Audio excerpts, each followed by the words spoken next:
Hello guys. So basically आज के video में हम बात करने वाले हैं जीएनएम सेकंड ईयर के जो इंपॉर्टेंट क्वेश्चंस आपके एग्जाम के पॉइंट ऑफ व्यू से इस बार जो इंपॉर्टेंट है वो वैसे।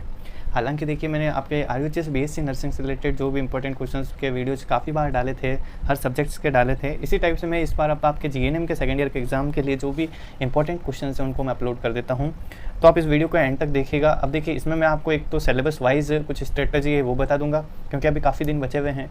हालांकि जीएनएम के स्टूडेंट्स को ज़्यादातर जो दिक्कतें फेस होती है उनके बारे में मैं डिस्कस करूंगा। फिर मैं आपको फाइनल में कुछ ऐसे क्वेश्चंस बताऊंगा जो आपको प्रिपेयर कर ही लेने हैं, ठीक है, क्योंकि वो बहुत ही ज़्यादा मोस्ट इंपॉर्टेंट क्वेश्चंस है मेरी तरफ से। तो चलिए अपन बात करते हैं। अब आप देखिएगा, हर बार जीएनएम के पेपर पैटर्न में आपको एक चीज़ मिलती है कि क्वेश्चंस रिपीट हो जाते हैं और नहीं भी होते हैं। ये एक बड़ा चैलेंज रहता है सारे स्टूडेंट्स के लिए कि भाई हम करेंगे तो करेंगे क्या उस टाइम पे। तो अपन बात करते हैं अपने इस पूरी प्रॉपर प्लानिंग के बारे में। मैं यहाँ पे अपना ब्रश ऑन कर लेता हूँ ताकि कुछ लिख सकूँ। हाँ, तो देखिए भाई, आपके जीएनएम के MSN subjects, MSN first subjects के अंदर जो जो इंपॉर्टेंट क्वेश्चंस है वो मैं आपको बताने वाला हूँ। अब हालांकि हम बात करें देखिए तो भाई आपको इस बार इंग्लिश के अंदर लिखना पड़ेगा। आप फर्स्ट ईयर के अंदर हिंदी में लिख लेते हो, आपका काम चल जाता है, बट अब आपको थोड़ा बहुत अंग्रेजी पे फोकस करना पड़ेगा। तो पहले मैं आपको कुछ टिप्स दे दूँ एग्जाम के इस इंपॉर्टेंट क्वेश्चंस को बताने से पहले कि प्लीज़ एटलीस्ट आप डेफिनेशंस को अच्छे से कवर कर लीजिएगा। डेफिनेशंस में आपके मिस्टेक बिल्कुल नहीं होनी चाहिए। यानी कि मेरे कहने का मतलब ये है कि डेफिनेशन आपकी प्रॉपर अंग्रेजी के अंदर एक परफेक्ट डेफिनेशन होनी चाहिए जो उस पूरी डिजीज़ को एक अच्छे से डिस्क्राइब करे, क्योंकि ये डेफिनेशन देख के ही एग्जामिनर आपको एमएसएन में नंबर दे देगा।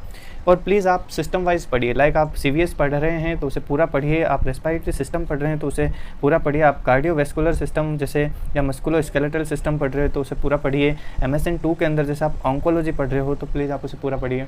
इसी टाइप से आपको पढ़ना है, वरना फिर आप पछताओगे। क्योंकि दिक्कत ये होगी कि आप जहाँ पे भी कुछ कॉमन चीज़ें, कुछ common clinical manifestations, nursing management के जो भी पॉइंट्स है वो सब जहाँ जो कॉमन चीज़ें होती है वो सेपरेट पढ़ने से दिक्कत हो जाती है। यानी कि जो सॉल्व पेपर वाले बच्चे हैं, जो भाई आप हर बार अलग अलग क्वेश्चंस अलग अलग सीरीज़ का पढ़ रहे हो, तो वो चीज़ आपको यहाँ पे नहीं करनी है। अब यहाँ पे मैं आपको एक और टिप और दे दूँ कि भाई प्लीज़ नर्सिंग मैनेजमेंट बेस्ट से बेस्ट कैसे लिखा जाता है उसके बारे में मैंने प्रीवियस कुछ वीडियोज़ डाल रखे हैं। मैं इनकी लिंक आपके डिस्क्रिप्शन बॉक्स में दे दूँगा, तो उस नर्सिंग मैनेजमेंट के वीडियोज़ को जरूर देख लें। वहाँ पे मैंने डोई और डोई प्लस आर रूल से कैसे नर्सिंग मैनेजमेंट लिखते हैं बेस्ट से बेस्ट, आपको वहाँ पे चाहे आपके कितने भी मार्क्स का नर्सिंग मैनेजमेंट आया हो, सबसे बेस्ट आपका होगा अगर आप उस रूल को फॉलो करोगे तो। क्योंकि मैंने वो टोटली नंदा पे बेस्ड डायग्नोसिस पे बनाया है नर्सिंग मैनेजमेंट, तो आप उसको फॉलो करिएगा। नर्सिंग केयर प्लान जो पूछते हैं उसको जल्दी से जल्दी विदिन 6 मिनट में कैसे बनाना है उसके बारे में भी मैंने एक वीडियो बनाया है। और कुछ कॉमन डायग्नोसिस है जो आप किसी भी डिजीज़ में डाल सकते हो, तो वो भी मैंने बताया है, तो उस वीडियो को भी आप ज़रूर देख लेना, क्योंकि वो आपके लिए बहुत हेल्पफुल रहेगा। आगे भाई बात करते हैं जैसे अपने कुछ और जैसे कि कहीं हर सिस्टम में आप देखोगे ना तो भाई डायग्नोस्टिक इवैल्यूएशन लगभग सेम ही मिलेंगे, कार्डियोवैस्कुलर, रेस्पिरेटरी सिस्टम्स। तो उनसे जो भी कॉमन चीज़ें आती हैं ना भाई, कॉमन चीज़ें, प्लीज़ इस कॉमन चीज़ों को आप छोटा करके पढ़िए, और जो भी चीज़ें अनकॉमन हैं, जो हर डिजीज़ की स्पेसिफिक हैं, उसको आप अच्छे से पढ़िए। अब यहाँ पे मैं आपको एक और चीज़ बता दूँ, फिर आगे बढ़ता हूँ मैं फाइनल अपने उन क्वेश्चंस की तरफ जो आपके लिए बहुत ही ज़्यादा इंपॉर्टेंट होने वाले हैं। एक आपको मैं पढ़ने का तरीका बता दूँ। इस टाइम पे होता क्या है कि आपको करना कैसे है, एक A4 साइज़ का पेपर लेना है। मैंने हर वीडियो में आपको ये तरीका बताया क्योंकि सबसे बेस्ट यही है। A4 साइज़ के पेपर पे आप एक पेपर ऐसा लो जिस पे सारी सिस्टम की कॉमन चीज़ें लिख दो। आप उस पर जो भी भाई, जैसे मान लीजिए आप रेस्पिरेटरी सिस्टम पढ़ रहे हो तो रेस्पिरेटरी सिस्टम में ओवरऑल आप क्या लिख सकते हो, कोई भी डिजीज़ आती है तो एक पेपर लीजिए जिस पर आप सबकी डेफिनेशंस लिख दो, जितनी भी आपको डिजीज़ मिलती है डेफिनेशंस लिख दो। इससे फ़ायदा क्या होगा कि भाई कहीं से भी कोई बाहर की डिजीज़ आ गई जिसको हमने पढ़ा नहीं है, या फिर कई बार ऐसी डिजीज़ आ जाती है जिसका वेटेज बड़ा नहीं होता है, मतलब हर बार हम छोटे नंबर के हिसाब से पढ़ते हैं लेकिन वो बड़ी आ जाती है, तो वहाँ पे ये फ़ायदा करेगी। तो प्लीज़ इस डेफिनेशंस का एक पेज बना लीजिए, कॉमन चीज़ों का पेज बना लीजिए। हो सके तो एक एक्स्ट्रा पेज बना लो जिसमें आप नर्सिंग मैनेजमेंट्स और मेडिकल मैनेजमेंट कॉमनली लिख सको। इससे आपका बहुत ज़्यादा बर्डन कम हो जाएगा। और एक पेपर स्पेसिफिक ऐसा बनाइए जो आपका रैंक बूस्टर होगा, जिसके अंदर आप हर डिजीज़ की अनकॉमन चीज़ें, जैसे COPD का मान लीजिए अपन देखते हैं कि भाई अल्फा-1 एंटीट्रिप्सिन की डेफिशिएंसी, इसमें COPD के लिए एक रिस्क फैक्टर होता है। अब ये दूसरी अस्थमा वगैरह की डिजीज़ में नहीं मिलता है, तो आप उस चीज़ को, COPD की उस चीज़ को इस पेपर पे लिखिए जो उसकी स्पेसिफिक है। और यही वाला पेज है जो आपके नॉर्सेट CHO के एग्ज़ाम में भी काम आएगा और आपको अलग बनाएगा दूसरों की कॉपी से। ओके, तो इस चीज़ को प्लीज़ फॉलो करिएगा। अब अपन चलते हैं अपने क्वेश्चंस की तरफ जो अपने लिए बेस्ट है। तो देखिए, यहाँ पे मैंने आपको कुछ बड़े क्वेश्चंस बता दूँ, ये प्रोबेबली बिग क्वेश्चंस जो कैरी करते हैं। आप इसका स्क्रीनशॉट भी ले सकते हो, आप इसे पेपर पे भी लिख सकते हो। Hernia, hepatitis, COPD, CVA, anaesthesia, types of drugs and related care, urolithiasis, nephrolithiasis, renal colic, pre intra post operative care, OT techniques, कोविड-19, न्यूमोनिया, पीटीबी, डॉट्स, पीटीबी मतलब पल्मोनरी ट्यूबरकुलोसिस, हेड इंजरी और care of सोमेटोज, uraemia, drugs मतलब कुछ जो drugs specific drugs होती है और उसके इफेक्ट्स, उसके डिफरेंट रूट्स, और जेरियाटिक इश्यूज़ जो होते हैं आप MSN2 में मोस्टली पढ़ते हो, और कोलिलेट्रिसिस, इन पे भाई बड़े क्वेश्चंस बनते हैं। ठीक है, आपके एग्जाम में ऐसा कई बार देखा गया है कि इन पे बड़े क्वेश्चंस आए हैं। प्रोबेबल कुछ शॉर्ट क्वेश्चंस यहाँ पे भी हैं, जैसे कि पोस्चरल ड्रेनेज पे LFT है ना, आप इसको टिक कर लीजिए या लिखते जाइए। Postural drainage, LFT, KFT, BMW biomedical waste management से रिलेटेड भी क्वेश्चंस आते हैं। सोप पढ़ सकते हो, LP steroid electrolyte imbalance, inflammatory mechanism, BPH benign prostate hypertrophy, ICU की केयर, O2 थेरेपी है ना।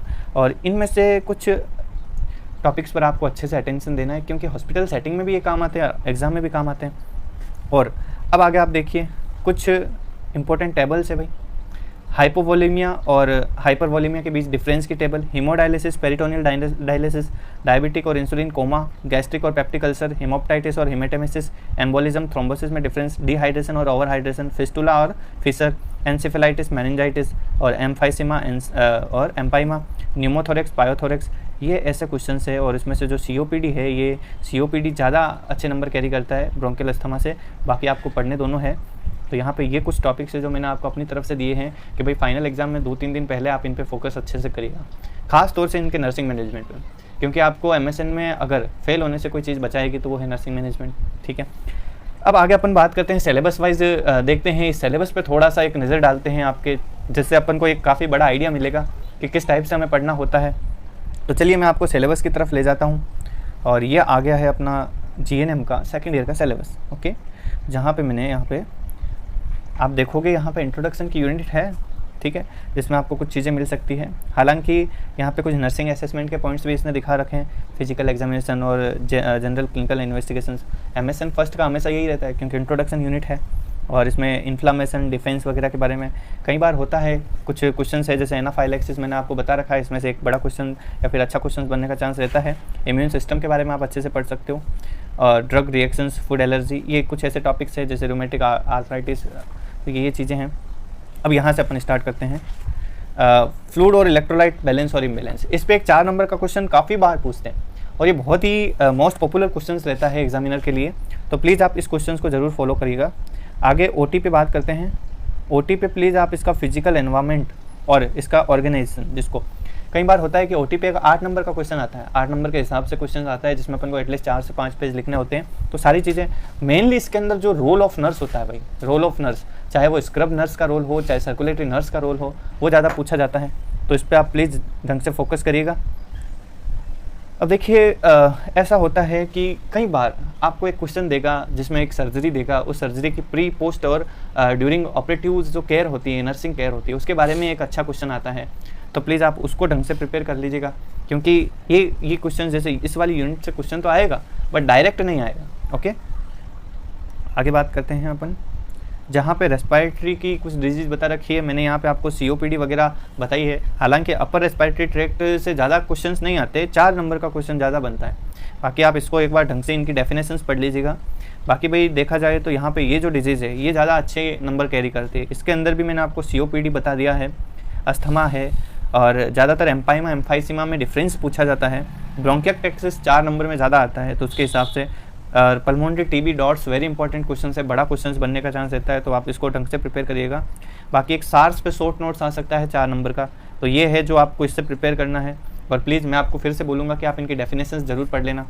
आगे बात करते हैं कौन से क्वेश्चन हैं, जैसे GI के डिसऑर्डर्स देखें, तो GI के डिसऑर्डर्स में ये आपके कुछ दे रखे हैं जिसमें मैनेजमेंट्स वगैरह है, तो आप इनके एक बार पढ़ सकते हो डेफिनेशन, क्योंकि मैं इसको कभी नहीं बोलूँगा कि आप किसी की भी डेफिनेशन छोड़ो। यहाँ पे GERD को आप 4 नंबर के हिसाब से प्रिपेयर करिएगा। और कई बार गैस्ट्राइटिस से डायरेक्ट एक पूछ लेता है डेफिनेशन के फॉर्म में, पेरिटोनाइटिस पूछ लेता है, तो इस पर ध्यान रखिएगा। बात करें आगे, तो यहाँ पे देखिए क्रोहन्स डिजीज़ 4 नंबर, अपेंडिसाइटिस, IBS ये भी 4 नंबर। ओके, डायरिया और कॉन्स्टिपेशन पे डायरेक्ट क्वेश्चन नहीं आके आपको ORS के फॉर्म में दे सकता है, कई बार घुमा फिरा के जब उसको क्वेश्चंस देने होते हैं। तो बात करते हैं आगे एंडोक्राइनल डिसऑर्डर्स की।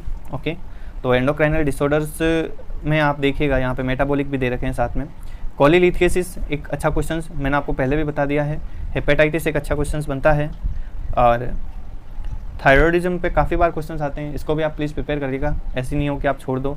कुशिंग सिंड्रोम एक 4 नंबर में अच्छा क्वेश्चन बनता है कई बार, तो इसको प्रिपेयर करिएगा। जो बड़ा क्वेश्चन है वो डायबिटीज़ मेलाइटिस का बनता है, तो प्लीज़ इसको प्रिपेयर कर लेना, बहुत ढंग से प्रिपेयर कर लेना। चाहे डायबिटिक कोमा हो, चाहे डायबिटीज़ मेलाइटस हो, जुवेनाइल डायबिटीज़ मेलाइटस हो, डायबिटीज़ इंसिपिडस भी आप 4 नंबर के हिसाब से प्रिपेयर कर सकते हो। अब देखते हैं रीनल सिस्टम के डिसऑर्डर्स के बारे में। भाई रीनल सिस्टम में देखा जाए तो यहाँ पे रीनल कैलकुलाई हो गया, ठीक है। बाकी कुछ जो मैंने आपको बताए हैं, नेफ्रोटिक सिंड्रोम है एक अच्छा क्वेश्चन है। यूरेमिया आपके बार बार पूछे जाने वाला क्वेश्चन है ही। मैंने आपको जो पहले ज़्यादा इंपॉर्टेंट बताया उन पर ज़्यादा फोकस करना है, बाकी जो मैं यहाँ बता रहा हूँ एटलीस्ट उनकी डेफिनेशन और एक ओवरव्यू जरूर ले लेना है। बाकी आप सब कुछ देखिए, बहुत लंबी चौड़ी होती है MSN, कहीं से भी क्वेश्चन आ जाते हैं। तो आप जब यहाँ पे एक डेफिनेशंस को प्रिपेयर कर लेते हो, उसको समझ लेते हो डिजीज़ को, तो काफ़ी चांसेस रहता है कि आप अच्छे नंबर ले आओ। ओके, तो इस चीज़ का ध्यान रखिएगा आप।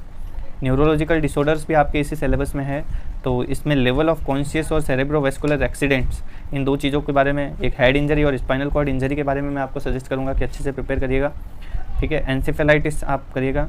और यहाँ पे अल्जाइमर डिजीज़ थोड़ा इंपॉर्टेंट कैरी करती है, हालांकि गुलेनबार सिंड्रोम बहुत ही इंपॉर्टेंट डिजीज़ होती है एक नॉर्सेट के हिसाब से देखा जाए तो, बट ये बहुत कम बार आपके एग्जाम्स में पूछी गई है।